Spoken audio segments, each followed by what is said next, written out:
JP Chase has unveiled a bold plan to strengthen critical industries and ensure national security. With a $1.5 trillion 10-year initiative, they aim to transform the game. But here's where it gets controversial. They're not just talking about it. They're putting their money where their mouth is. Jamie Dimon, the chairman and CEO, believes the U.S. has become too reliant on uncertain sources for essential resources. He emphasizes the need for a resilient economy, free from bureaucratic red tape and partisan gridlock.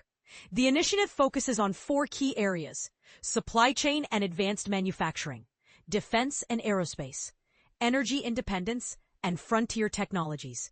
From critical minerals to quantum computing, JP Chase is leaving no stone unturned. And this is the part most people miss. They're not just investing in big corporations. They're supporting companies of all sizes, offering advice, financing, and even direct equity investments. With a history of global leadership in financial services, JP Chase is well positioned to drive this change.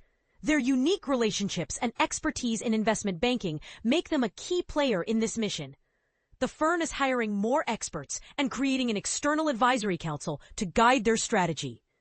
They're also conducting special research and leveraging their recently launched Center for Geopolitics to provide insights. But it's not just about money, it's about policy too. JP Chase will advocate for growth-oriented policies, working closely with communities and partners to develop talent and skills. Dimon's message is clear.